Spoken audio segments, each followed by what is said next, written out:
ቁልፍልፍ መላኩ በቀጠሮ ስፍራ ለመድረስ ግማሽ ሰዓት ብቻ ቀርቶታል።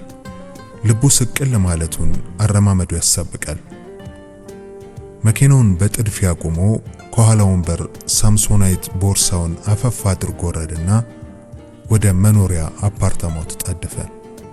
የሥራ ልብሱን ቀይሮ ሰሞኑን በስንት ምጥ ሲጽፍ የከረመውን ጽሑፍ ይዞ ወደ ፒያሳ ሊከንፍ ነው እቅዱ። ሰሎሜ ደግሞ በሰዓት ጉዳይ ዝንፍ አትልም። አርፋጅም ከሷ ጋር ከነ ሙሉ ክብሩ አይሰነብትም። ከቦሌ ፒያሳ ድረስ ለመሄድ ስንት መሰናክል አለበት።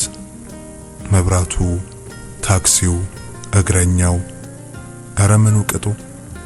ፒያሳ ለምን እንደተቀጣጠሩ ቢያስብም ለጊዜው በቂ ምክንያት ሊመጣለት አልቻለም። ደረጃውን በተቻለው ፍጥነት ወጥቶ ሶስተኛ ፎቅ ካለው አፓርትመንቱ ደርሶ ቁልፉን ከኪሱ ቢያስስ አጣው። በመጣበት ፍጥነት ከንፎ ከመኪናው ዘንድ ሲደርስ ሞተሩንም እንዳላጠፋው አወቀ። የሾፌሩን በር ሊከፍት ሳበብ ያደርገው ተቆልፏል። በድንጋጤ ክው አለ። እየዞረ አራቱንም በሮች ፈተሸ። አንዳቸውም ክፍት አልነበሩም። ኦ መላኩ ምን ነካ? ማይ ጋድ አለና እጁን እያወናጨፈ መኪናውን ተደግፎ ቆመ። ስሜቱን ለማረጋጋት እየሞከረ በሾፌሩ መስኮት አጮልቆ ተመለከተ። በመኪናው የቁልፍ ማስገቢያ ውስጥ ያለውን ቁልፍ አጅበው ከአምስት ማያንሱ ሌሎች ቁልፎች ተንጠልጥለው ለአመል ያህል ይወዛወዛሉ።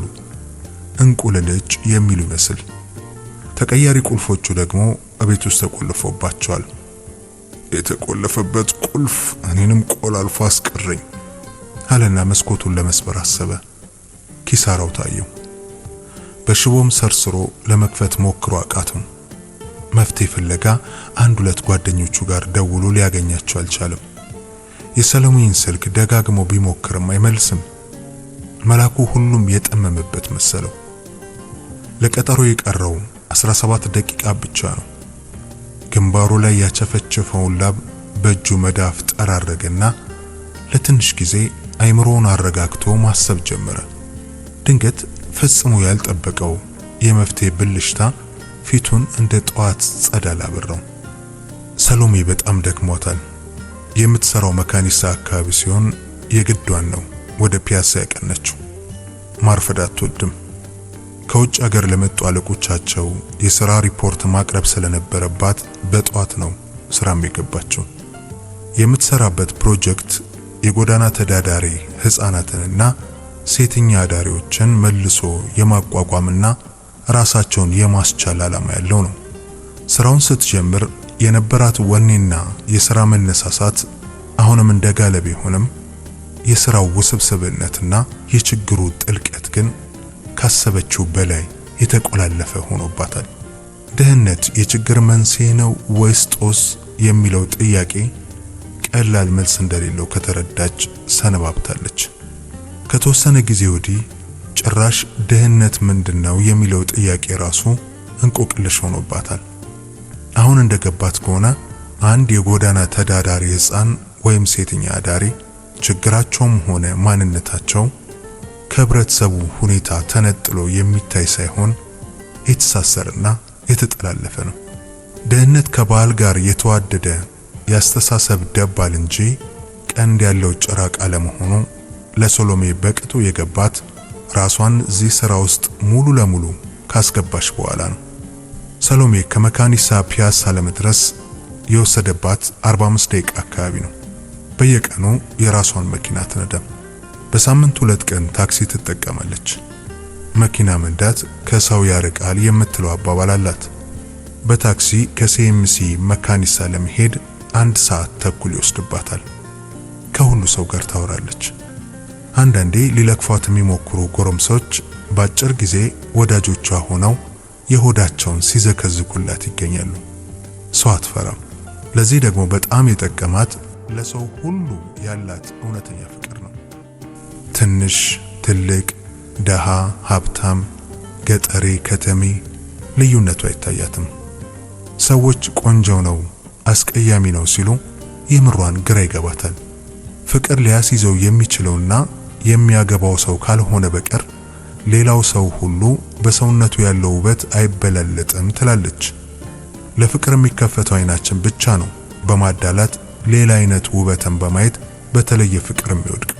ከዚያ ውጭ ግን ሁሉም ሰው እኩል ነው የሚያምረው ብላ ሽንጧን ገትራ ተሟገታለች። ብዙም የሚያምናት አላገኘችም እንጂ።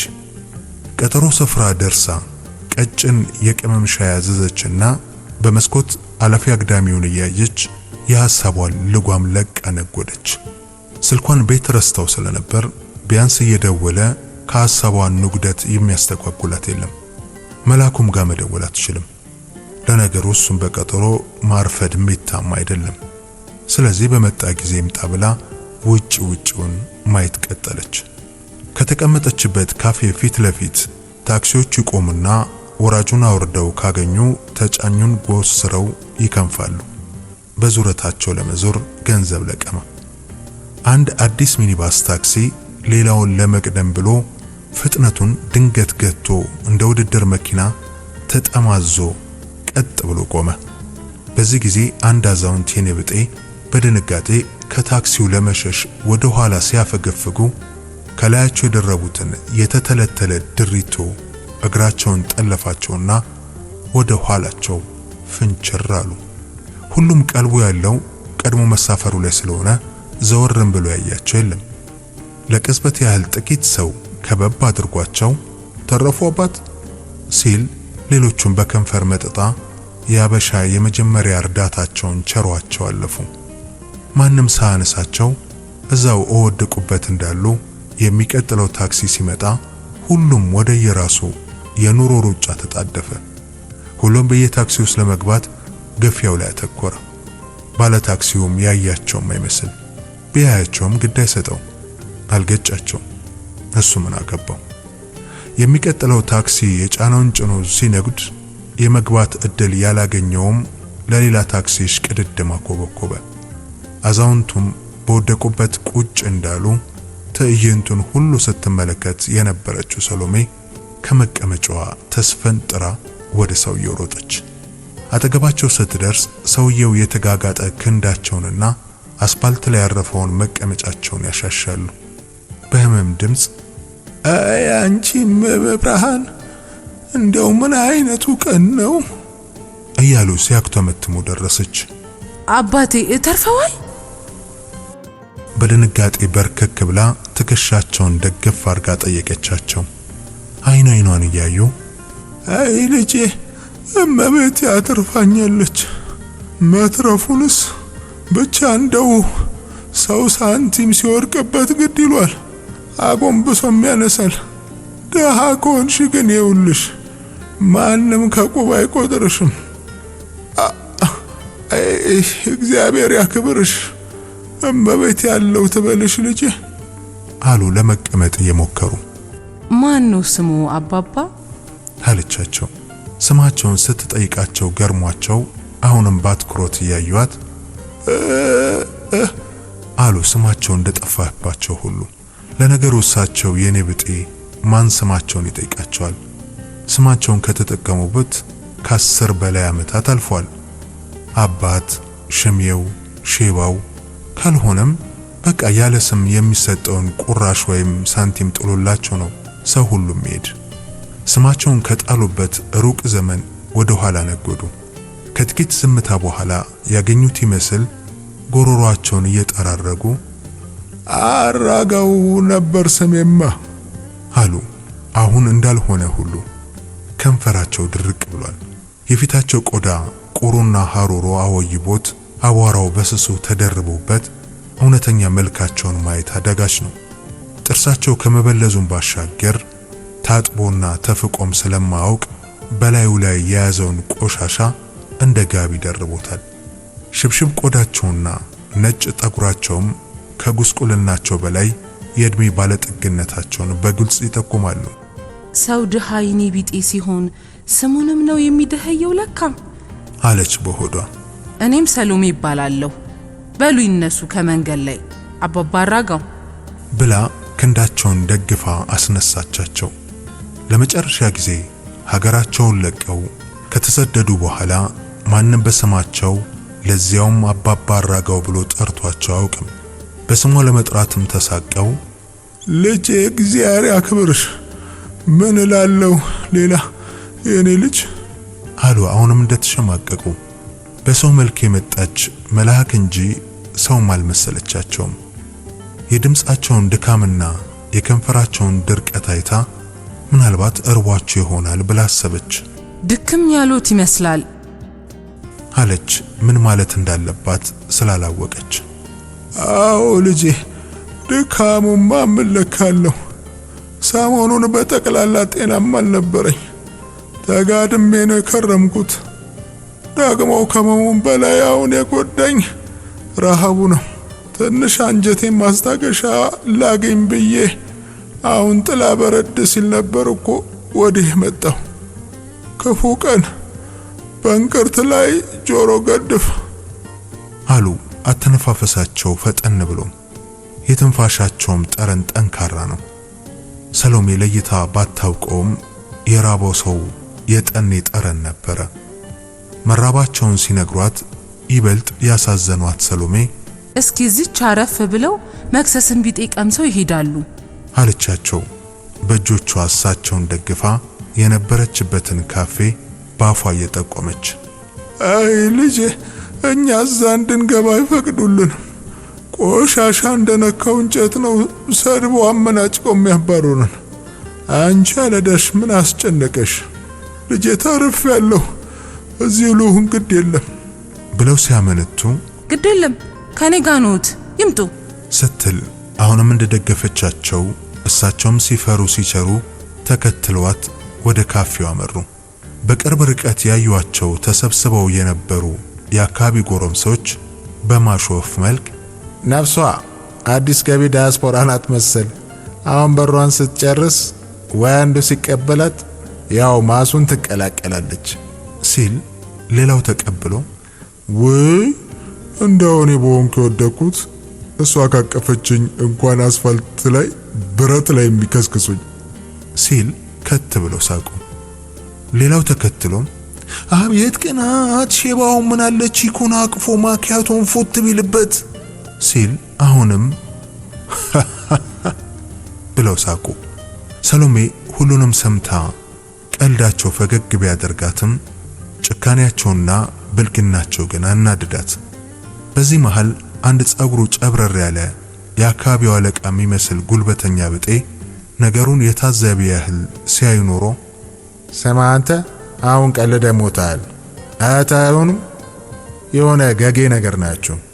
አሪፍ ነን ብላችሁ ከሆነ ምንም የሚያስጥል ነገር የለም።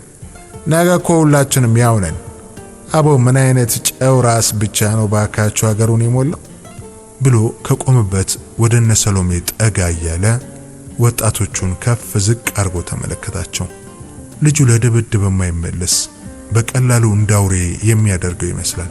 ሁሉም ባንዴ ዝም ሲሉ ከመካከላቸው አንዱ አንተ ደግሞ ሰሌ ሁሉም በቃ ሲሪየስ ነው የምትወስደው? እኛ ዝም ብለን ነው ሙድ ለመያዝ ያህል ብሎ ነገሩን ለማቃለል ሲሞክር የባሰ የተናደደው ሰለሞን በቃ ይሄን እርሳስ እንዳልሰካብህ ሄደህ ሙድ በምትይዝበት ሙድ ያዝ። የማን ነው ጨው ራስ አለ ንዴቱ እየጋመ። ከዚህ በኋላ ሁሉም ምንም አላሉም። ሰሎሜም አሁን ከኚህ የኔ ብጤና ከነዚህ ፌዘኛ ጎረምሶች ማን ነው ደሃ አለሽ ለራሷ።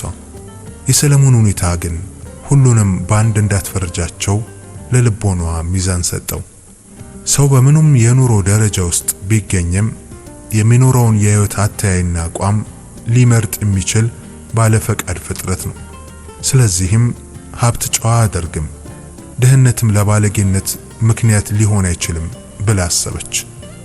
ጀለስ ዝም በያቸው፣ እነዚህ አፋቸው እንዳመጣላቸው የሚሸኑ ጨው ራሶች ናቸው። ዝም በያቸውና ሂጂ አንቺ ብሎ ከቆመበት በመነሳት ላይ ያለ መኪና አይቶ የጥበቃ ቲፑን ገንዘብ ለመቀበል ይመስላል ጥሏቸው ሄደ። የሰሎሜና የአባባ አራጋው ፈገግታ ሰለሞን ላሳየው በጎነት በእግዚአብሔር ይስጥልኝ መልክ ብልጭ ብሎ ጠፋ። አባባ አራጋውም ቢሆን የጎረምሶቹን ቀልድ እንዳልሰማ ለመሆን ቢሞክሩም ፊታቸው ላይ ያለው መሸማቀቅና ብስጭት የሰውን ስሜት ማንበብ እንግዳ ለማይሆንባት ሰሎሜ አልተሰወረባትም። አሁንም አዛውንቱ አሳዘኗትና አባባ ያገሩን ጎረምሳ ሁሉ እኮ አስቀና ነው ብላ ነገሩን በቀልድ ለማርገብ ፈገግ ስትል እሳቸውን ፈገግ ለማለት ሞከሩ።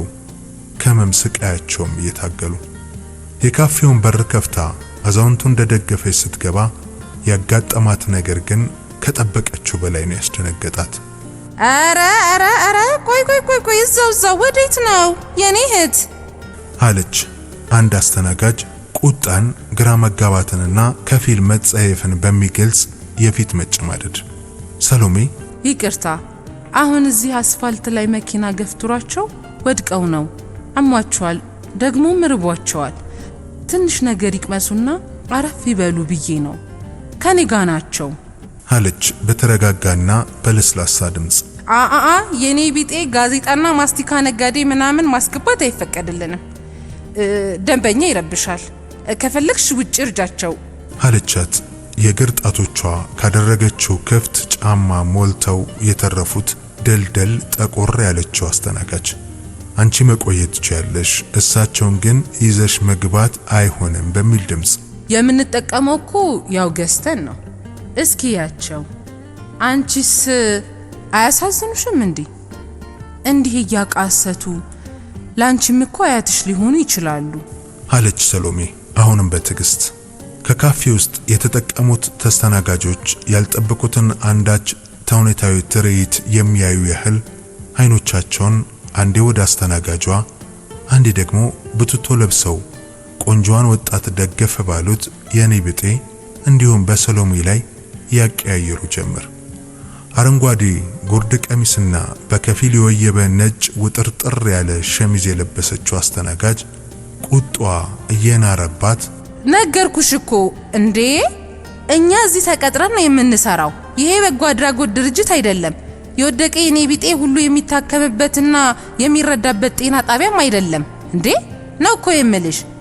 ደግሞ አያቴ ይሁኑ አይሁኑ አንቺ አትነግሪኝም። አባክሽ አትረብሽኝ አለች እየተመናጨቀችና አላሳልፈም በሚል መንገዳቸውን እየዘጋች።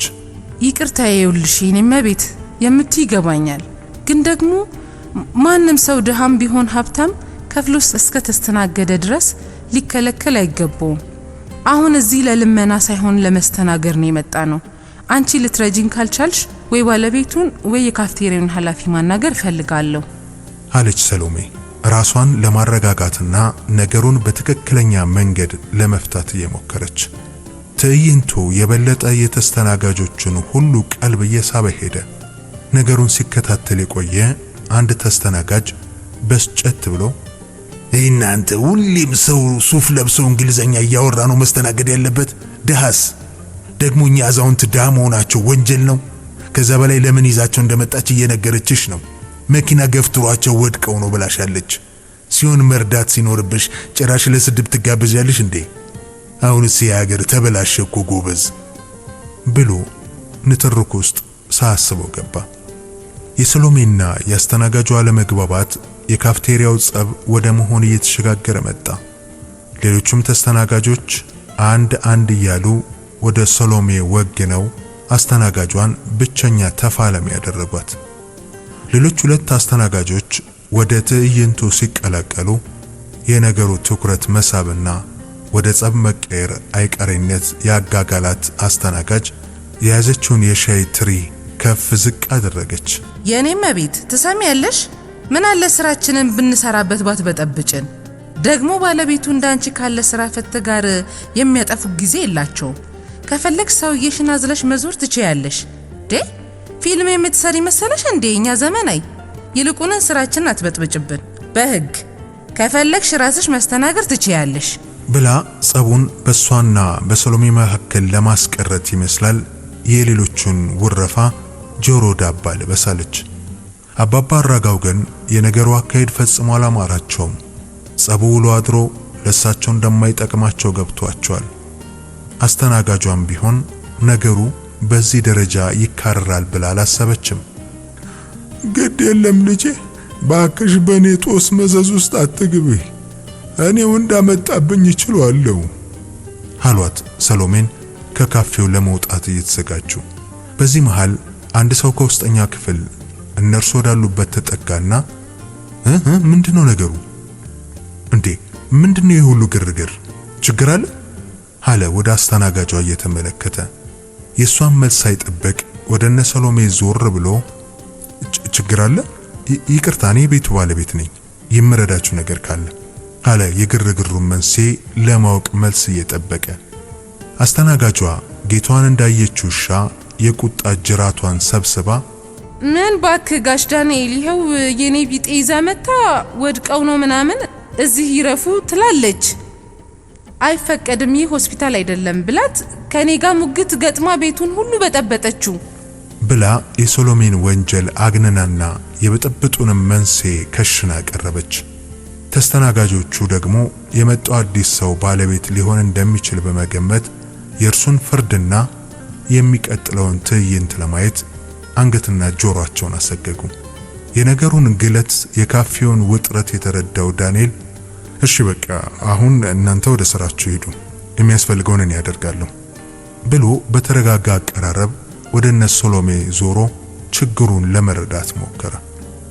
ዳንኤል የካፌው ባለቤት የወይዘሮ አሰለፈች ልጅ ነው። ለረጅም ጊዜ ሲሰራ የቆየውን ስራ በቅርብ ነው የተወው። መጀመሪያ ላይ ንግድና ቢዝነስ ለምኔ ብሎ በተማረበት ሙያ ጥሩ ስራ ይዞ በአንድ የግል ባንክ ውስጥ በኃላፊነት ላይ ይሰራ ነበር። እናቱ ጤናቸው እየታወከ ስለመጣና እድሜያቸውም እየገፋ ስለሄደ ኃላፊነቱን እሱ ወስዶ የቤተሰቡን ቢዝነስ በመምራትና በማስተዳደር ላይ ይገኛል። ዳንኤል እድሜው ከ40 ብዙም ባይዘል ሞኝ ሰውነቱ ብዙም ካለመንቀሳቀሱ ተዳምሮ ግርጅፍ አድርጎት 50ውን የደፈነ ነው የሚመስል። መላጣውና የሚያሳድገው ጺሙ ይበልጥ አስረጅተውት አንቱ የሚሉት ጥቂት ሰዎች አይደሉም። ሁሌ ሙሉ ልብስ ያዘወትራል። ደግና ሰው ወዳድ ነው። ይሄ የመጀመሪያ ድርጅታቸው ስለሆነና ለቤቱ የተለየ ፍቅር ስላላቸው እስከ ቅርብ ጊዜ ድረስ ይህን ካፌ እናቱ ነበሩ ሙሉ ለሙሉ የሚቆጣጠሩት። አስተናጋጆቹም ደንበኛ ንጉስ ነው ብለው ሳይሆን ደንብ ንጉስ ነው በሚል ወግ ነበር ሲሰሩ የኖሩት። እንደ አባባ አራጋው አይነት ሰው ደንበኛም ሆኖ ቢመጣ የቤቱ ደንብ የደመኛ ያህል ነው ተፋልሞ የሚያባርረው። ለነገሩ ደንበኝነታቸውም የግዢ ሳይሆን የልመና ሆኖ ስራ መረበሹ አይቀርም። ይቅርታም ወደ ጓዳ አካባቢ ስለነበርኩ ግርግሩን አላየውም። ለረዳችሁ የምችለው ነገር አለ ብሎ እስካሁን ልብም ብሎ ያላያቸውን አባባ አራጋውን ሲያይ እንዴ አባባ እርሶ ኖት እንዴ? ምንድነው ነገሩ አለ። ስማቸውን ባያውቅም የኔ ብጤውን ያውቃቸዋል። አልፎ አልፎ ገንዘብና አሮጌ ልብስም ሰጥቷቸው ያውቃልና እሳቸውም ያውቁታል። እሱም በማየታቸው በአንድ በኩል ትንሽ እፎ ያሉ። የሆነውን ነገር ሰሎሜ ባጭሩ አስረዳቸው። ትንሽ የሚቀመስ ነገር ቢያገኙና አረፍ ብለው ደህና መሆናቸውን ለማረጋገጥ ብዬ ነው ብላ እዛው እንደቆመች የእርሱን ብይን በመጠበቅ ዝም አለች።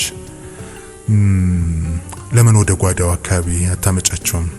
የሚደረግ ነገር ካለ እናደርግላቸዋለን አለ ዳንኤል። የሰሎሜ ውበትና ለሰውየው ያሳየችው ርህራሄ የሱንም ልብ ያራራው። በአንድ በኩል እርሱም ደግፏቸው ወደ ውስጠኛው ክፍል ይዘዋቸው ገቡ። ገና ብዙም ስላልመሸ እዚህኛው ክፍል ውስጥ ብዙም ተስተናጋጅ የለም።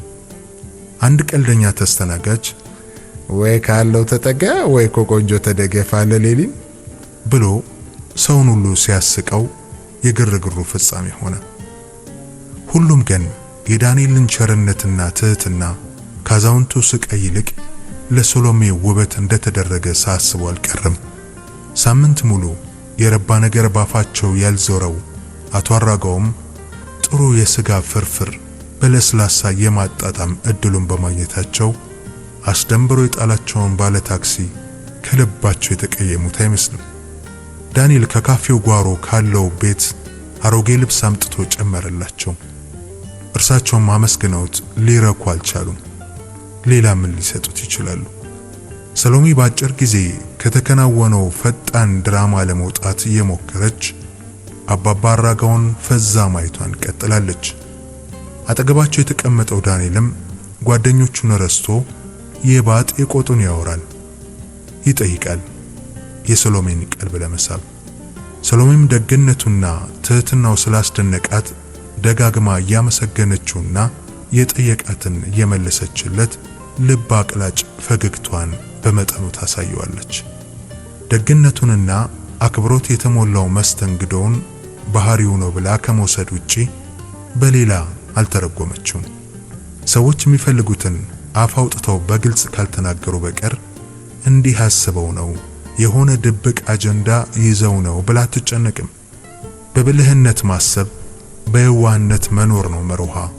አንዳንዴ ግን የዋህነቷ ብልህነቷን ስለሚያሸንፈው በብልጣ ብልጦች ትጎዳለች። በየዋህነት መጎዳት ሞኝነት አይደለም። በብልጣ ብልጥነት መጠቀም አሸናፊነት ሊባል አይችልም የሚል ፈሊጥ አላት። አሁን አይምሮዋን ወጥሮ የያዘው የአቶ አራጋው ጉዳይ ነው። ቀጥሎ ምን ማድረግ እንዳለባት አሳስቧታል። በልተዋል፣ ደግሞም አሮጌም ቢሆን ልብስ አግኝተዋል። አደጋውም ቢሆን ለክፉ የሚሰጣቸው አይደለም። የደህንነታቸው ጥልቀት ግን ከእድሜያቸው በላይ ነው። እድሜያቸውም ቢሆን ከሰባ የሚያንስ አይደለም። ሰሎሜ ዝርዝር ታሪካቸውን የማወቅ ጉጉት አደረባት። ግን ልትዘጋ የማትችለውን ቧንቧ እንደ መክፈት እንዳይሆንባት አስባቶች። ከ20 ዓመት በፊት ቀያቸውን ጥለው ወደ አዲስ አበባ የመጡት አባባ አራጋው ከሐዲስ ዓለማየሁ ፍቅር እስከ መቃብር ጋር የሚስተካከል ታሪክ ነው ይዘው የሚዞሩት፣ ያልታተመ መጽሐፍ። ዛሬ ጎዳናውን የሞሉት ጎዳና አደር አዛውንቶች ሁሉስ ባለ ታሪክ አይደሉ? የነሱ ታሪክ የኛ ታሪክ ነው። ደህንነታቸውም የደህንነታችን መስታወት።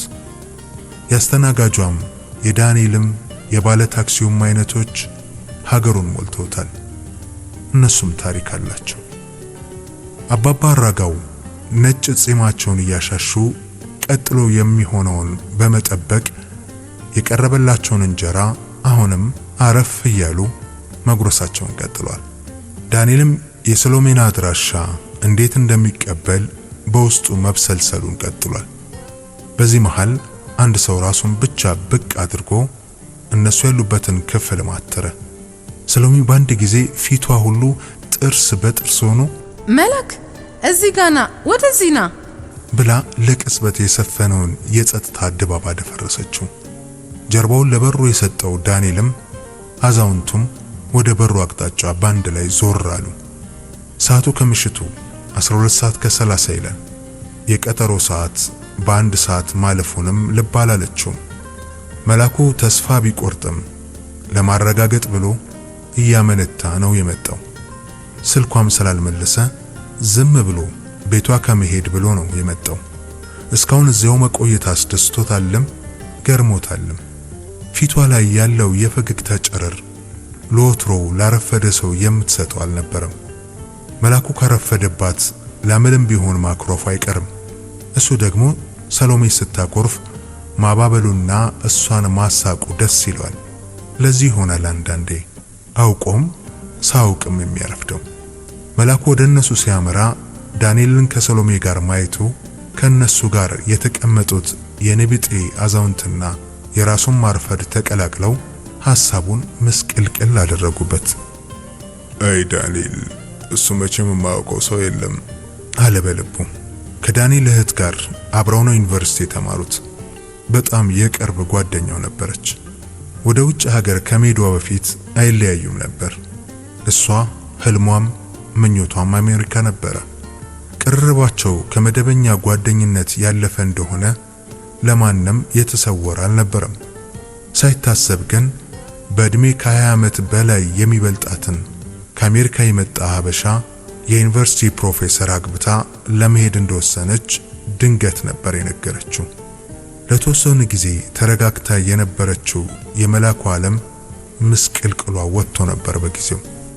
ቢሆንም የሆዱን በሆዱ ይዞ እንደ ወንድም ሰርጓን አድምቆ መልካም ተመኝቶ ነበር የሸኛት። ባደረገችው ነገር እንደማይስማማ ግን በግልጽ ነግሯታል። ግን ደግሞ የራሱንም ስሜትና ቅናት ስለሚያውቅ ምክሩ የቅናት ጩኸት እንዳይመስልበት መጠንቀቁ ለአንድ ጓደኛው የሚሰጠው ምክር ለእርሷ እንዳይሰጥ እንቅፋት ሆኖበት ነበር። ከዚያም በ2 ዓመቱ የመኖሪያ ፈቃዷን ከያዘች በኋላ ከፕሮፌሰሩ ጋር ተፋታች። አሁን ተደላድላ የራሷን ኑሮ ጀምራለች እዛው አሜሪካ። ደጋግማ ጓደኝነታቸውን ለማጫር ብትሞክርም መላኩ ግን ቅምም አላለው። ውስጡ ቂም ሳያቆር አይቀርም። አፍቅሮ የተነጠቀ የሚሰማውን ያህል ከወንድም ያለፈ ነገር ለእርሷ እንደሌለው ደጋግሞ ነግሯታል። በሕክምና ትምህርት ቤት አብሯቸው ከተማረ ሌላ ልጅ ጋር እያወራች እንዳለችና እየከጃጀለችው እንደሆነ ነግረዋለች ባለፈው ወር። ልጁ ደግሞ አንድ ቁጥር የጥቅም አባዜ ያናወዘው በራሱ ፍቅር የሰከረ መልከ መልካም የሐኪም ልጅ ሐኪም ነው። በዚህ ጉዳይ ላይ ከአንድ ጓደኛው ጋር ሲያወሩ እሱም እሷን ፈቶ የአሜሪካ ህልሙን ያሳካ ይሆናል። ለፈችም ፈች ያለው እኮ ተጋነነ ካልተባለ አሜሪካ ፈቶችና የውሸት ተጋቢዎች የበዙባት የነጻነት ሀገር ከሆነች ቆየች ያለው ሁሌም አይረሳውም። የሰሎሜ ፊት አፈካክና መላኩን ስታይ ያሳየችው ስሜት ዝም ብሎ ጓደኛ እንዳልሆኑ እንዲጠረጥር አድርጎታል። መላኩ ካጠገባቸው ሲደርስ ከመቀመጫው ብድግ ብሎ መሌ አንተ ለመሆኑ በሀገር አለ ወይ? መሌ ደግሞ እንዴት ነው ያማረብህ እባክህ፣ በጣም ጠፋህ እኮ። ማዘር እኮ በቃ ደጋግማ ነው የምትጠይቀኝ። ኧረ እባክህ ጠይቃት። ቤቢም በቀደም ደውላ ጠፋብኝ ስትል ነበር አለ። አይምሮ የያዘውን ሰሎሜን የመተዋወቅ ፍላጎቱን አጥፍቶ የልቦና ሚዛኑን ለማስተካከል እየታገለ ሰሎሜ የመላኩ ገርል ፍሬንድ ናት ብሎ በሐሳቡ ደምድሟል። ጨዋ ወንድ አንዲት ሴት ከሌላ ወንድ ጋር መሆኗን ካወቀ ወይም ከጠረጠረ እጁንም ልቡንም መሰብሰብ አለበት የሚል መርህ አለው። ይህን ደግሞ እንደ ሃይማኖት መመሪያ ነው የሚያከብረው። መላኩን ጥምጥም ብሎ አቅፎ ሰላም አለው። ዳንኤልን ሰላም ካለ በኋላ መላኩ ወደ ሰሎሜ መቀመጫ ጠጋ ብሎ ሰሊ መቼም ሰው አታረጊኝም፣ ይቅርታ ብቻ ነው ምለው። ማብራሪያውን በኋላ ከአቅም በላይ የሆነ ችግር አጋጥሞኝ ነው። ስልክሽ ደግሞ አይመልስም። በደህና ነው አለ ትከሻዋን እያሻሸ። ይቅርታ በቃላት ብቻ ይገዛ ይመስል የባጥ የቆጡን ቀባጠረ።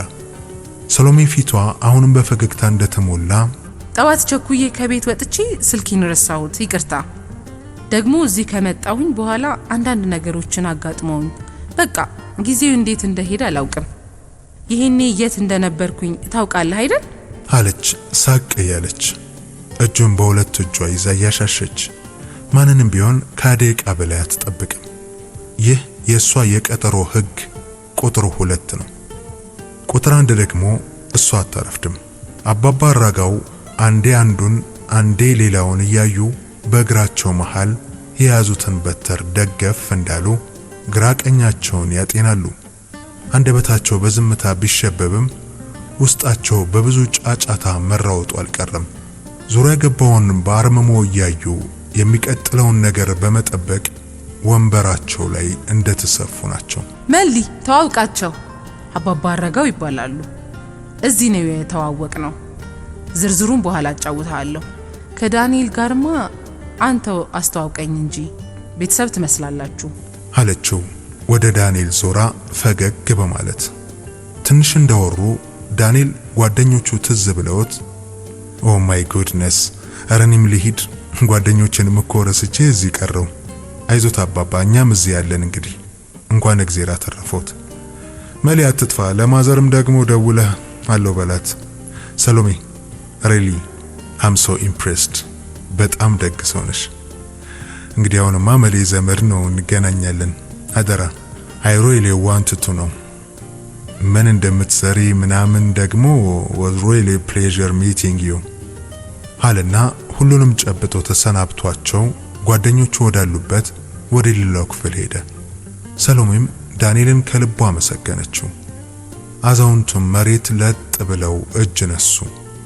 ሰሎሜ ለኔ ብጤ ገንዘብ መስጠት የሚለውጠው ነገር አለ ብላ አታምንም። የተለየ ነገር ካላጋጠማት በስተቀር በየመንገዱ ሳንቲም መስጠትም አትወድም። አባባ አራጋው ድንገት አሟቸው ምግብ ለመግዛትና ለአንዳንድ ነገር ገንዘብ ሊያስፈልጋቸው እንደሚችል አሰበች። ጠቀም ያለ ብር ከቦርሷ ውስጥ አውጥታ በእጃቸው ካስያዛቸው በኋላ ይበሉ አባባ አራጋው፣ እኛም መሄድ አለብን። እዚህ ከአካባቢ ከሆኑ ብቅ ብዬ ያዩታለሁ። በርታ ይበሉ አለች እንዲነሱ ለማገዝ እጇን እየሰጠቻቸው። እሳቸውም የተረፋቸውን ምግብ በፌስታላቸው ጨመሩና የሰጣቻቸውን ብር አሳቻ ስፍራ ካለ ኪስ ውስጥ ሰውረው ለመቅበር ድሪቷቸውን አገላበጡ። እጃቸውን ፈታ አድርገው ገንዘቡን በጨረፍታ ሲያዩት የብሩ ብዛት አንዳች ድንጋጤ እንደፈጠረባቸው ፊታቸውና መርበትበታቸው አስታወቀባቸው። ልጄ ሁሉ ምን ይባላል? እንዴው ምን እላለው? የማታ እንጀራ ይስጥሽ፣ በድድሽ ቢ እመቤቴ ከክፉ ትጠብቅሽ፣ ብሩኩኝ ከዓይን ይሰውርሽ ብለው ምርቃታቸውን አዘነቡባት። ሶስቱም ተያይዘው ወጡ። እንደገና ዳንኤልን እጃቸውን አውለብልበው ተሰናበቱት። አዛውንቱን ካሰናበቱ በኋላ ጎሽ እንዴት እንደራበኛ አትጠይቅኝ አለ መላኩ። ሰሎሜም እኔም በጣም ነው የራበኝ፣ ምሳም ትንሽ ከመቅመስ ውጪ አልበላሁም አለችው። እውነት? ኧረ አንቺ ልጅ ራስሽን እኮ እየጎዳሽ ነው። ኦልሬዲ እኮ ጠፍተሻል። ምን ለመሆን ነው አለ ፈገግ ብሎ። ኧረ እባክህ መች ደላይ ለሱ። ዛሬ እንዴት ተወጥረን እንደዋልን አታውቅም። ያው ከሰዎች ጋር እንጀራ ቤት ሄደን ነበረ።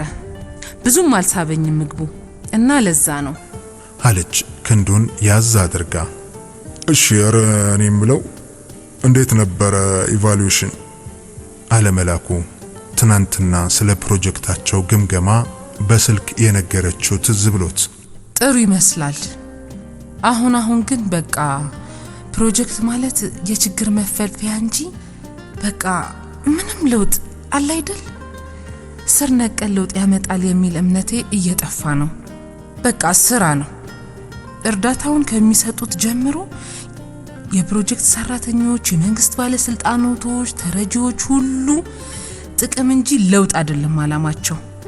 እርግጠኛ አይደለሁም በዚህ መንገድ ከድህነት ለመውጣት መቻላችንን። እኔ እንጃ ብላ የረሃቧንም ስሜት ያዘለ የሚመስል ሮሮ አሰማች። እኔ እንጃ እንደዛ ብሎ በደምሳሳው ሰውን ሁሉ መፈረጅ ይቻላል ብለሽ ነው? ለምሳሌ አንቺ ምን ጥቅም ፈልገሽ ነው? ማለቴ ልክ እንዳንቺ በየፈርጁ ሐቀኛና ለእውነተኛ ለውጥና ሰውን ለመርዳት የሚማስኑ ብዙ ሰዎች ይኖራሉ። በእርግጥ ብስጭትሽ ይገባኛል።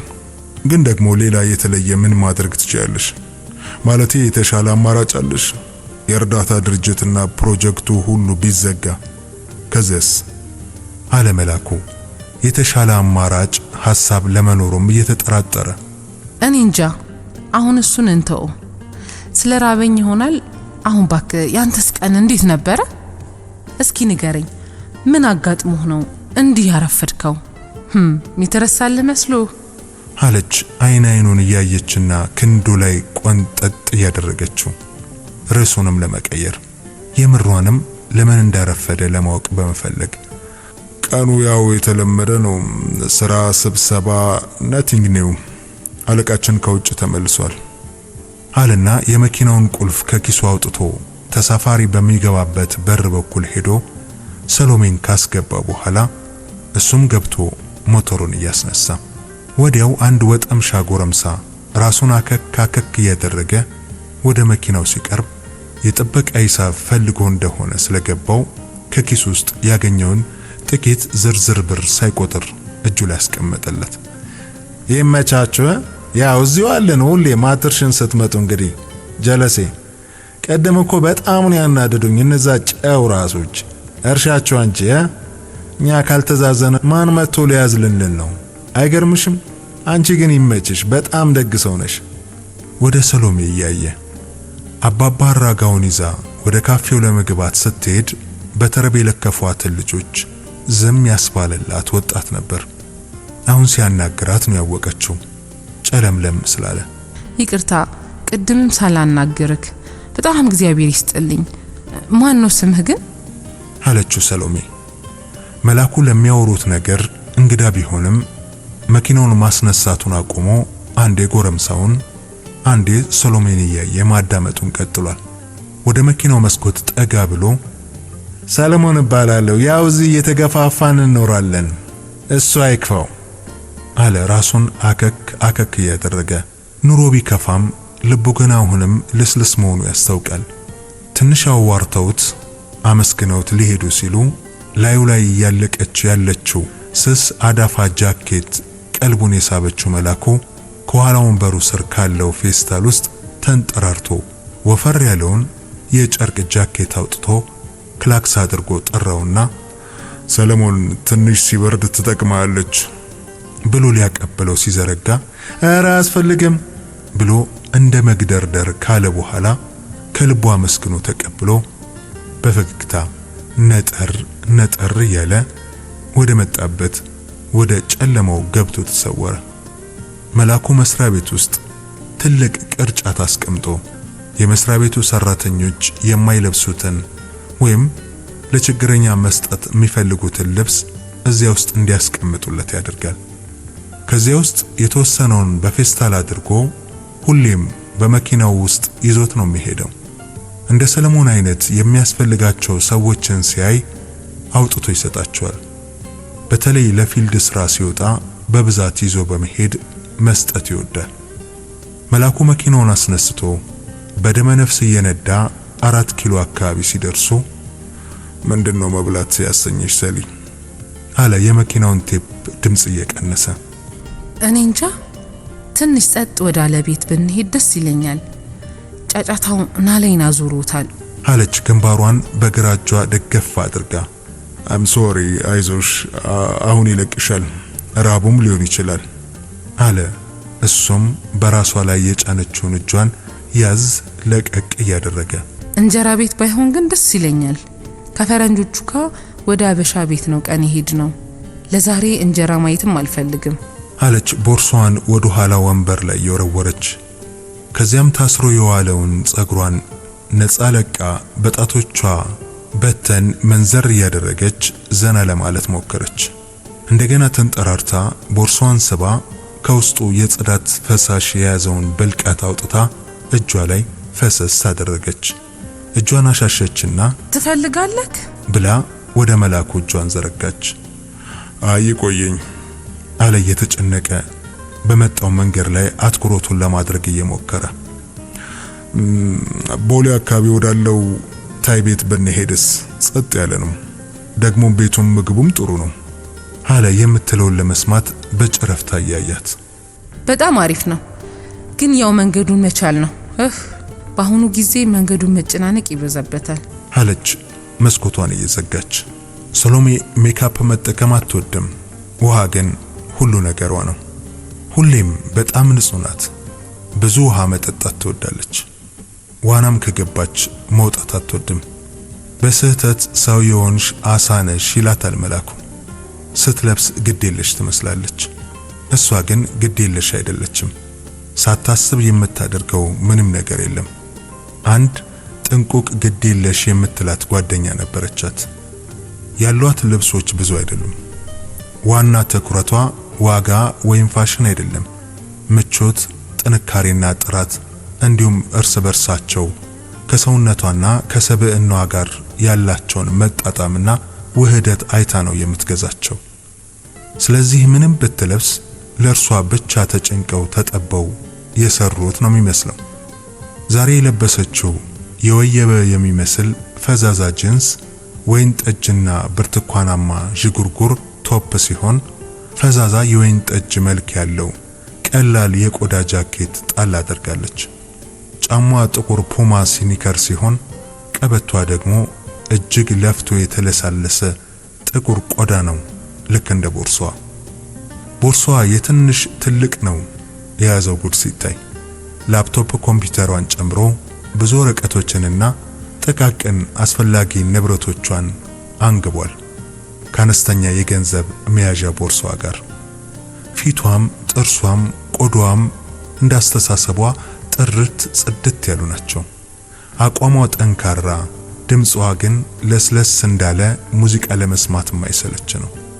ስትራመድ ፈጠንና ቀጥ ብላ ሲሆን ስታወራ ግራ እጇን ማንቀሳቀስ ይቀናታል። የምታወራውን ሰው አይን አይን ማየትም ትወዳለች። ኦሎምፒያን እንዳለፉ መንገዱ ተዘጋግቶ ብዙ ቆሙ። ጊዜው እየመሸ ቢሆንም የመኪናዎቹ ጥሩምባ ጆሮ ያደነቁራል። አይ እንደፈራሁት በቃ መንገዱ ሁሉ ተዘጋግቷል። አሁንስ በተለይ አርብ ማታ እኮ ወደ ቦሌ መምጣት ብላ አረፍተ ነገሩን ለመጨረስ እንዳቃታት ሁሉ ወደ መላኩ አየች። መፍትሄው በሱ እጅ እንዳለ ሁሉ አሁንማ እንግዲህ አንዴ ገብተንበታል፣ እስኪ ትንሽ እንየው። ደግሞ አሳባሪና አማራጭ ሌላ መንገድ እኮ ያለ አይመስለኝም። በኡራኤል አድርገን በቴሌ በኩል ብንሄድም ያው ነው አለ እጆቹን መሪው ላይ አሳርፈው። እሺ አሁን ይህ ሁሉ መኪና ተሳስሮ የመቆሙ ምክንያት ምን ይባላል? ከተማይቱ ውስጥ ያሉት መኪኖች ሁሉ ቦሌ ነው እንዴ ያሉት? ደግሞ መደናቆር፣ የክላክሱ ጩኸት አለች። አሁንም ድካሟ የፈጠረው ስሜት እየታወቀባት መላኩ በቀስታ የሚሰማው ሙዚቃ ቀልቡ ስቦት ዝም ብሏል። ለነገሩ የመንገዱ መጥበብ፣ የመኪናው መብዛት፣ ከቦሌ ሌላ ለመዝናናት የሚሄዱበትን ደህና ቦታ እጅግም አለመኖሩ፣ የእግረኛው መብዛትና የመኪናውን መንገድ ማጋራቱ ከዚህ በላይ ቢሆን አይገርምም አለች። የችግሩን መንስኤ ማብራራቱ ስሜቷን ያረግብላት ይመስል ነው ብለሽ ነው ሰሊ? አንቺ ያልሻቸው ነገሮች ሁሉ ልክ ናቸው። ዋናው ችግር የሚመስለኝ ግን መዘጋጋቱንና መጨናነቁን ቢፈጥረው የነጂዎቹ ጭንቅላት ነው። እዚህ ሀገር አብዛኛው ባለ መኪና ወይ የመስሪያ ቤት ኃላፊና ወይ የራሱ ድርጅት ባለቤት ነው። ይሄ ደግሞ በየመንገዱ ላይ የይገባኛል ያለቅነት የበላይነት ስሜት እንዲሰማቸው ስለሚያደርግ ለሌላው ደንታም የላቸውም። ልክ እንደ ቤታቸው ወይም መስሪያ ቤታቸው ሁሉ መንገዱም ላይ ማዘዝና መቅደም መብታቸው ነው የሚመስላቸው። በሌላ በኩል ደግሞ በአስተሳሰቡ ያልበሰለ ለመንገድ ስርዓት ደንታ የሌለው መቅደም ሁሌ መብለጥ የሚመስለው ተቀጣሪ አሽከርካሪ ብዙ ነው። መንገዱን የሞላው መቅደም መብቴ ነው ባይና መቅደም ብልጫ እንደሆነ የሚያስብ ነው። ስለዚህ ጆሮ አደንቋሪ አብዛኛው ክላክስ ያለቃ ጩኸት ወይም የባለጌ ስድብ ነው ቢባል ብዙም ስህተት አይመስለኝም። ሌላው ግን መንገዱንም ሆነ ቅድም የዘረዘርሻቸው ችግሮች ሁሉ የፈበረከውም ሆነ መፍትሄ ሊሰጥ የሚገባው የኛ አስተሳሰብ ነው ባይ ነኝ። ብቻ ዋናው ጥበትና ጭንቅንቅ አስተሳሰብ እንጂ መንገድ አይመስለኝም አለ መላኩ። አሁን ሁሉንም ነገር በአስተሳሰብ መነጽር ማየት ይቀነዋል። ትንሽ እንደቆዩ መንገዱ ተከፋፍቶ መንቀሳቀስ ጀመሩ። በኋላ እንደተረዱት ከሆነ መንገድ መሃል ተበላሽቶ የቆመ ከባድ መኪናና ወደ ግራና ወደ ቀኝ ለመታጠፍ በሚደረግ ጥበቃ የሚያሳልፋቸው አጥተው የሌላውን ሁሉ ጉዞ ባደናቀፉ ጥቂት መኪኖች ጠንቅ ነው ከእድሜያቸው 30 ደቂቃ ይባከነው። አይደረስ የለም የተቆላለፈውን የመንገድ ላይ እንቆቅልሽ ፈተው ያሰቡበት ምግብ ቤት ደረሱ። ቀደም መኪናው አሁን ደግሞ መንገዱ፣ ዛሬ መቆላለፍ ቀን ነው እንዴ የሚል ጥያቄ መላኩ ራሱን ጠየቀ። ጋቲ ትልቅ ቪላ ሲሆን ቤቱ በቂ ብርሃን ያለውና በአጠቃላይ በውስጡ ያሉት ዕቃዎችና ማስዋቢያዎች ተጣጥመው የተቀመጡ ናቸው። አስተናጋጆቹም ረጋ ያሉና ስራቸውን የሚያውቁ ይመስላሉ። ግቢውም ለቅቅ ያለ ነው። የምግቡ አይነት እጅግ ብዙ ቢሆንም እንደማንኛውም የሩቅ ምስራቅ ምግቦች ብዙ ነገር ተመሳሳይ አልሸሹም ዞር ያሉ ነገር ነው። ሰሎሜ አሳ በሩዝ መላኩ ደግሞ ዶሮ በኑድል የሚያቃጥል ተደርጎ ይሰራልን ብለው ለመንደርደሪያ ስፕሪንግ ሮል አዘዙ። በአብዛኛው ያሉት ተስተናጋጆች የውጭ ሀገር ዜጎች ናቸው። አልፎ አልፎም አበሾች ተቀምጠው ይታያሉ። ሰሎሜ ወደ መታጠቢያ ቤት ስትሄድ መላኩ ደግሞ ቤቱንና ዙሪያ ገባውን ልክ እንደ አዲስ ይቀኝ ጀመር። በመሃል አስተናጋጇ ያዘዙትን መጠጥ ይዛ መጣች። ባለፈው ሳምንት መላኩና የቢሮ ባልደረቦቹ ሲመጡ ያስተናገደቻቸው ልጅ ናት። ሁልጊዜ አስተናጋጆችን ስማቸውን ጠይቆ በስማቸው ነው የሚጠራው። ምንም ይሁን ምን ከ10 በመቶ ያነሰ ጉርሻ አይሰጥም። ጓደኞቹም ከእርሱ ጋር ሲሆኑ ያንኑ ማድረግ እየለመዱ ነው። ከራሱም ቢሆን ጨምሮ ይሰጣል እንጂ 1 ብርና 2 ብር ትተው ሲሄዱ ይበሳጫል። የነሱ ኑሮ ከተስተካከለ እኛም የተሻለ መስተንግዶ እናገኛለን፣ ስራውም ይከበራል። ደግሞ ሁላችንስ ብንሆን በጉርሻ አይደለም እንደ የምንኖረው? የኛ ጉርሻ ቦነስ፣ ኮሚሽን፣ ጥቅማ ጥቅም ምናምን እየተባለ ስሙ ያምራል እንጂ እያለ ሁሌም ይከራከራል። በዚህ ባህሪው የተነሳ በሄደበት ሁሉ አስተናጋጆች ተሽቀዳድመው እሱ ጋር ይመጣሉ። እንዲያውም አንድ ጓደኛው ለእኔም ተረፍከኝ፣ ከአንተ ጋር ስላዩኝ ወደ እኔም መሮጥ ጀምሯል፣ ችግሩ ግን 1-2 ጊዜ አይተውኝ ይተውኛል እያለ ይቀልድበታል።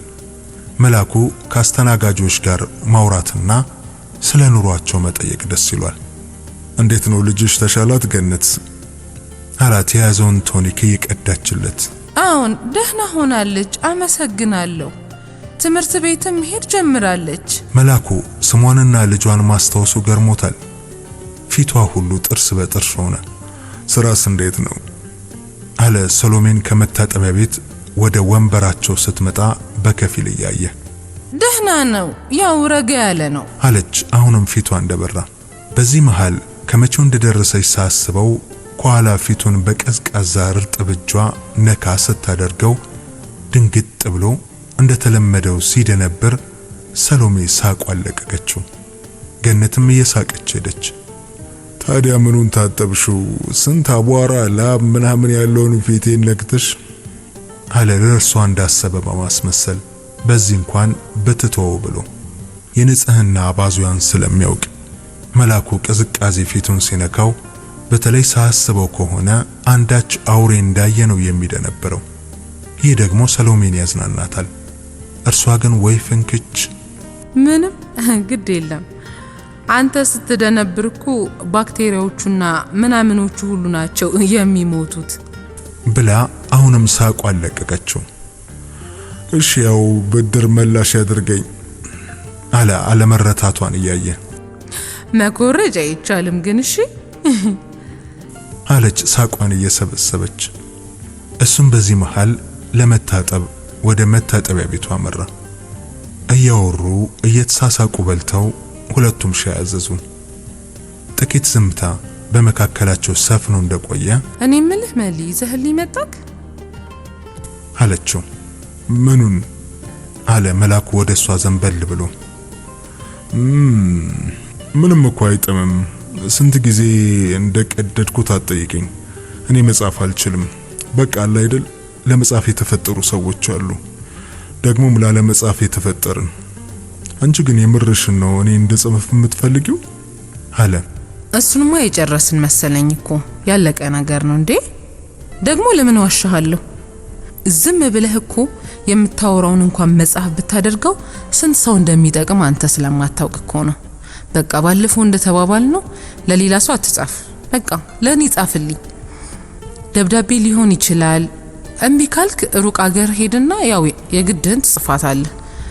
ቀልዱ ይቅርና የምር ምን አለች በለኝ። አንተ የተፈጠርከው ለመጻፍ ነው።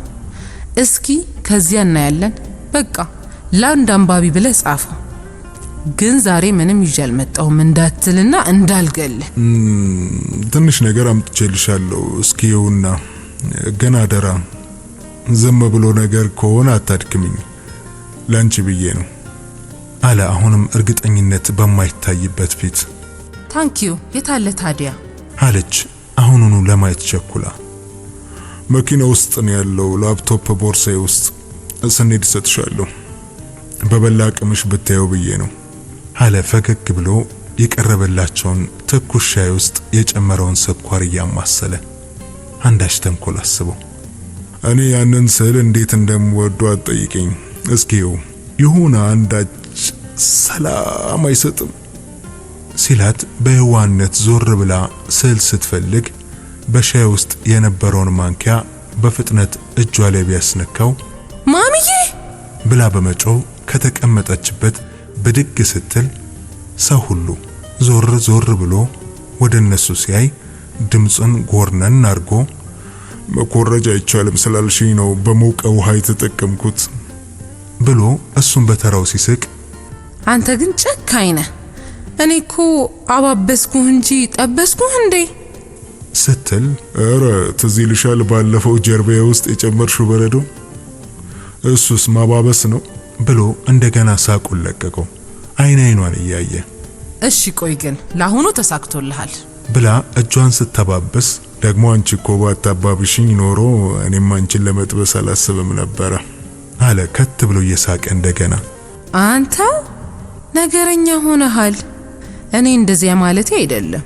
አንተ ልጅ ሞዛዛ ሆነሃል ረቅኔ ብላ እሷም ከፊል እፍረት ያዘለ ሳቋን እየሳቀች ተሽቀዳድማ ሂሳቡን ካስተናጋጇ ተቀብላ ጠቀም ካለ ጉርሻ ጋር በእጇ ሰጠቻትና እግዚአብሔር ይስጥልኝ በጣም ጥሩ ራት ነው ብላ በል ተነስ እንሂድ የኔ ሞዛዜ አለች ቦርሷን እየሰበሰበች። መላኩም ሳቁን ሳይጨርስ እግዚአብሔር ይስጥልን እመቤት ሆይ ጥሩ ሻይ ነበረ አለ ማንኪያ ያስነካውን እጇን ለመያዝ የሞከረ። ዞር በል ደሞ እንደ ደህና ሰው ያቃጠልክኝ አነሰ። አንድ እጅ የሚባል የለም። ይችን የመሰለች እጅ እንዲህ በቀላል የምታገኝ እንዳይመስልህ ስትል ካፏ ለቀም አድርጎ እና ካልተንበረከኩ እጅ አይሰጠኝም ማለት ነው አለ እየሳቀ እጇን ለመያዝ እየሞከረ። እስኪ ተንበርከክ እኒህ ጸባይ ታይቶ ምናልባት ብላ እየሳቀች ጨብራራ ጸጉሩን ሞነጫጨረችበት። እንዲሁ እየተቃለዱና እየተጎነታተሉ ወደ መኪናቸው አመሩ። ሰዓቱ ከምሽቱ 3 ሰዓት ሆኗል። ዛሬ ማድሮ አክስቴ ጋር ስለሆነ ያው እዚያው ብትጥለኝ ስትል ካፏ ተቀብሎ የትኛው አክስትሽ ጋር አለ እንደመቀለደም በሚመስል ድምጽ። ሰሎሜ ዘመድ ብዙ ናት። መላኩ ደግሞ አዲስ አበባ የሚያውቀው ምንም ዘመድ የለውም። ሞዛዛ የምን ማዳነቅ ነው? በልሳር ቤት እንሂድ አለች። መኪና ውስጥ ከገቡ በኋላ ትንሽ እንደሄዱ አውጥቼ መውሰድ እችላለሁ አለች ቦርሷን ከኋላ ሳብ አድርጋ ይዛ። ይቻላል ግን ቢሆንስ ያን ያህል እዚህ ገባ የማይባል ከሆነ በቃ አለ አይደል። ደግሞ እንዴት እንደምጀምረው ግራ ስለገባኝ ነው ዝም ብዬ ከመሃል ቡትርፍ አድርጌ ጀመርኩት ሲል ሳታስጨርሰው ሄይ በቃ እኮ አሁን ካንተ ጋር ተሰናብቷል። ደብዳቤ ስትጽፍ ፖስታ ቤት ከገባ በኋላ ንብረትነቱ የተቀባዩ ወይም አለ አይደል ኢሜል ሴንድ የሚለውን ከተጫንክ በኋላ አለቀ። ይሄንን እርሳው፣ የሚቀጥለውን አስብ ብላ ጽሑፉን ለማውጣት ቦርሳውን መፈተሽ ጀመረች። አረ የሚቀጥለውን ምኑ ነው የሚቀጥለው አለ አፉን ጠመም አድርጎ። መሊ የጨረስን መሰለኝ። የምትጽፈው መጽሐፍ ነው፣ ትልቅና ጥሩ መጽሐፍ። ዝም ብለን ብናወራ ጥቅም የለውም። ለውጥ ቅብጥርሴ ምንትሴ የምንለው ሁሉ የሚጀምረው በሐሳብ ነው። ሐሳብ ደግሞ ከሰው ወደ ሰው የሚተላለፈው በጽሁፍ ነው። ጽሁፍ ቅርጽ የሚይዘውም በመጽሐፍ ነው። ለእኩዮቻችን ለከተሜ ምሁራን ሳይሆን በቃ ለአብዛኛው ህዝባችን ነው የምትጽፈው። ማንበብና መጻፍ የሚችል ሁሉ እንዲያነበውና እንዲረዳው አድርገህ ካስፈለገ በየቋንቋዎቻቸው ይተረጎማል። ህዝባችን ተሸክሞት ስለሚዞረው አእምሮ ማወቅና መማር አለበት። አስተሳሰባችን ሲቀየርና ሲበለጽግ አገርም ህዝብም ይለወጣል። ያንን ለማድረግ ትልቅ አስተዋጽኦ ማድረግ ትችላለህ። መጻፍ አማራጭ አይደለም በቃ ብላ እንደ ጓደኛ ሳይሆን እንደ ዳኛ ብይን ሰጠች። እሱም ይግባኝ አልጠየቀም። በዚህ ጉዳይ ላይ ብዙ ጊዜ ከመላኩ ጋር ተሟግተዋል። በእርሱ ውስጥ ያለውን ችሎታና ሐሳቡን ቢጽፈው ምን ያህል ሰው መጥቀም እንደሚችል ደጋግማ ነግረዋለች። እርሷ ብቻ ሳትሆን ብዙ ሰዎችም። እርሱ ደግሞ ያመነታል። ሰው አያነብም ይላል። አንዳንዴ ደግሞ መጻፍ አልችልም ወይም ደግሞ አልወድም ብሎ ሰበብ ይሰጣል። መላኩ ለሌሎች ብርቅና በጣም አስገራሚ የሆኑ ነገሮችን እንደ ቀልድ ነው የሚያወራው። ዝም ብሎ ሲናገር ሰዎች በማስታወሻ እንዲጽፏቸው የሚያነሳው ሐሳቦች ለርሱ ገና ያልበሰሉና ተሰርተው ያላለቁ ጅምር ነገሮች ናቸው። ሰሎሜ ግን ታጥቃ ተነስታለች። ሐሳቦቹን በወረቀት ለማስፈርና በሰው ሁሉ እጅ ለማስገባት። እንዲህ የተሟገቱ አክስቷ ቤት ደረሱ። በል ግባም አትባልም መሽቷል። በቃ ደብዳቤውን አንብቤ ምላሹን እሁድ ከቸርች በኋላ ጠብቅ ነገ አንገናኝም እንዴ? አለ መላኩ ሊሰናበታት እሱም ከመኪናው እየወጣ። አሁንማ በየቀኑ ካላገኛት ያቅበጠብጠው ጀምሯል። ረሳኸው እንዴ መሊ? ነገ እዚህ የቤተሰብ ማህበር አለ ብዬህ ነበር እኮ። ያው ባለፈው ሳምንት በሰርግ ሰበብ ብዙ ሰው ነው ከውጭ የመጣው ከኔ ቤተሰቦች በቀር። ደግሞም ወደ ማታ ላይ ደብረ ዘይት ሳንሄድ አንቀርም። ኩሪፍቱ ካልሄድን እያሉ ነው ያክስቴ ልጆች ከካናዳ የመጡት። ከፈለክ መምጣት ትችላለህ። አይ ይቅርብኝ፣ በቤተሰብ ጉዳይ ጣልቃ አልገባም አለ የሹፈት ፈገግታውን ብልጭ አድርጎ። መሄድ ቢፈልግም ገና ግንኙነታቸው ስላለየለት እያመነታ ምን ታካብዳለህ? ሲሪየስ ከቻልክ አሪፍ ነው። በዚያውም የማታውቃቸውን ዘመዶቼን ሁሉ ትተዋውቃቸዋለህ አለችው። ምን ነው ብለሽ ነው የምታስተዋውቂኝ? አለ ቦርሷ ያዛነፈውን ኮሌታ ያስተካከለላት እጁን ከትከሻዋ ላይ ሳነሳ። የመጽሐፉ ፕሮጀክት ማናጀርና ኤዲተሩ ነኝ ብዬ ነዋ። አያሙዛዜ ምን ብዬ ላስተዋውቅ? ትከሻዋ ላይ ያለውን እጁን ያዝ አድርጋ ሳቅ በማለት ገና ያልተጻፈው ደብዳቤ ከመቼው መጽሐፍ ሆነ ደግሞ ልጄ? ሆ ትዝ አለኝ፣ ከነ ማርቆስ ጋር ለካ ቀጠሮ አለኝ አለ ከኪሱ ውስጥ የሚጮኸውን ስልክ እያወጣ። አይ በቃ በል ኢንጆይ። ማርክን ሃይ በለው፣ ደግሞም ደውል ስትደርስ እሺ። ለካ ስልኬን ረስቼዋለሁ። ወይኔ እኔ እደውላለሁ። በቃ ቻው፣ በጣም ታንኪዩ እሺ ብላ ስትለቀው ጉንጯን ሳም አድርጎ ተሰናበታት። ከዚያም እስክትገባ ጠብቆ መኪናውን አስነስቶ ወደ ቤቱ ነጎደ። መላኩ እውነት ምን ዋለኝ የሚለውን ጥያቄ ማምለጥም መመለስም አልቻለም። ምኗ መሆን እንደሚፈልግ ግን ጥርጣሬ የለውም። የሁለቱም ልቦና ቢያውቆም ፍቅራቸው ግን የሚያፈነደው አጥቶ በረመጡ እየተቃጠሉ በማግኔተ ምትሃቱ ከቀን ወደ ቀን ቅርርባቸው እየጨመረ ቋፍ ላይ ይገኛሉ። ይሄ ፍቅር ደረጃ ቃልም ማይገኝለት ዜማ ያልወጣለት በልብ ንዝረትና በነፍስያ ስውር ድምጽ የሚዜም ነው። በቃል ያልተገለጸ ፈቃድና ጋድ ያልወጣ ፍቅር እያጋመ ሲሄድ ማየቱ የሚሰጠው ደስታ ቢኖረውም አደጋውም ትልቅ ነው። መላኩ ስለ ሰሎሜ ሲያወጣ ሲያወርድ በምን አይነት ፍጥነት እቤት እንደደረሰ ገርሞታል። አካሉ በመኪና ልቦናው በሐሳብ ፈረስ ሸምጥጠው እንዴት እኩል እቤት እንደደረሱ አልገባውም። ልቡ ግን ከሰሎሜ ጋር ኋላ ቀርቶ አካሉ ቤት ሊገባ በሩን ሲከፍት በሐሳብ ፍጥነት ተምዘግዝጎ እንደደረሰ አልገባውም።